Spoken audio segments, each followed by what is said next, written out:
I've got an idea. I like ideas. Go on. I want what every business wants. Success, money, personal fulfillment, bringing something new to market, creating something lasting, making an impact on your community. I want to exploit a worker. I don't think that's what every business wants. Okay, Mr. Softy, let's go with efficientize my labor costs. Efficient? Never mind. I want some of those sweet 1099 employees I keep hearing about. Regular employees are killing me. I gotta pay wages, taxes, unemployment, workers' comp, provide supplies, equipment, benefits, and I'm on the hook for whatever they do. Well, yeah, but that's part of the compromise that you and your employee make in the relationship.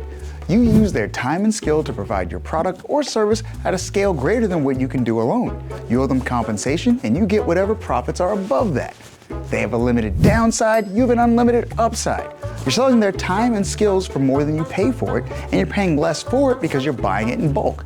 It's really the same deal as when you buy something wholesale and sell it for a higher retail price. Yeah, but I don't like that. Oh, that's why I want 1099 employees. I tell them what to do, when to do it, and how. They don't do squat for anybody else. Don't worry, not like they'll have time to. They'll be busy finding their own equipment and supplies. Interesting job. No, let me stop you right there. This is better. They're 1099 employees, so they have a business. But there's no such thing as a 1099 employee. But all my friends have 1099 employees. No, they have misclassified workers. How dare you! Steve hasn't filed taxes in 25 years. What have you done? A worker can be an independent contractor receiving a 1099, or they can be an employee receiving a W-2.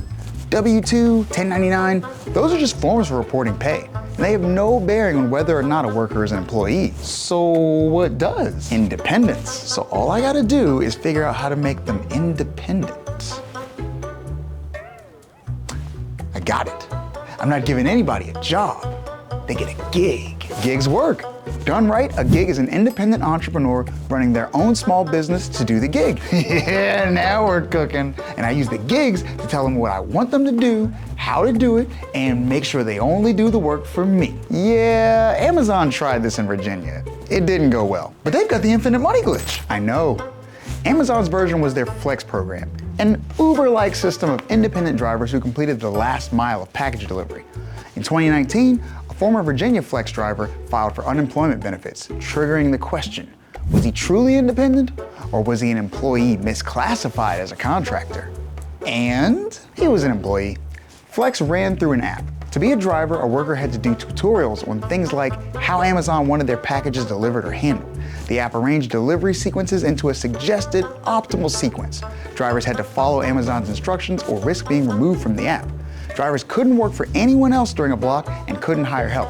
Amazon paid drivers who used their own cars by the shift, which worked out to about $20 an hour. That's basically my idea. That's what I was saying. So where did Amazon go wrong? Relationship dynamics. Specifically, behavioral control, financial control, and the fundamentals of the relationship. Behavioral control looks at whether the employer has the right to direct how work is done or just the result of the work. Things like instructions and training show control over behavior, meaning a worker subject to these is more likely to be an employee. But didn't Amazon's app only suggest an optimal delivery sequence? A driver was free to figure out a better one. Not quite. Amazon may have said these were suggestions, but when you couple these with the fact that not following them increased the chances of being late, and Amazon's practice of cutting drivers that were late, there's a very strong implication that Amazon wants this done this way. Plus, Amazon required training to be a driver. Training is the cousin of instructions. It shows you want something done a certain way.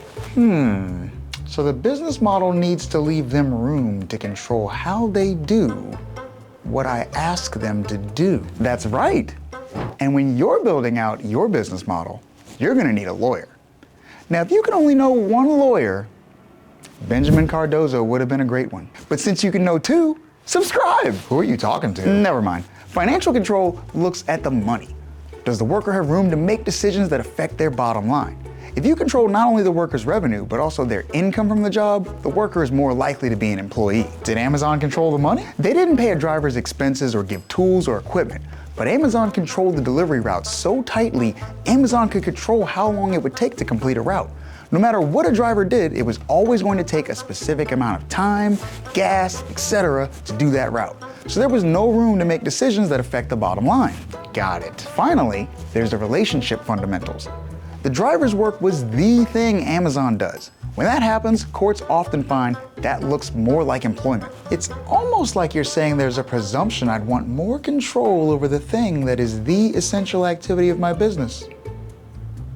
Almost. Beyond that, Amazon did a bunch of things that aren't normally part of the B2B relationship of independent businesses. Drivers didn't market their services publicly. Amazon or the driver could end the relationship at any time. Drivers had to do the work personally. They couldn't hire staff to help. Drivers couldn't work for anybody else during a shift. All of these are things that look more like Amazon was hiring temps than engaging independent businesses. So what do? I'm glad you asked. Think of your doctor. What happens when you go to see her? I nervously sit in the waiting room for a surprisingly long time, trying to figure out who's there for a checkup and who's really sick. And thoughts of my own mortality creep in. So your doctor, relative to you, is a classic independent contractor. Your doctor, relative to their boss, is an employee. The difference? You have no behavioral control, no financial control, and there's none of the hallmarks of employment. You rely on their expertise to get a result. No training, no instructions. They control how to get to that result. Their fee gives them meaningful control over how much profit they make. And it's not a wage where two doctors will make the same profit working with you no matter what. There's literally none of the employment relationship elements involved. With a contractor, it's not that you can't have any control or any pieces that look similar to employment. It's that on balance, when we build any independent contractor relationship, we want that relationship to look as much like the relationship you have with your doctor as possible. I get it. The key to the independent contractor model is independence. Yes. Independence means control. Yes. All right. So I have to independently control my 1099 employees. Nope. Thanks for watching. Comment and let us know what legal topics you and your business want to know more about. And don't forget, like and subscribe.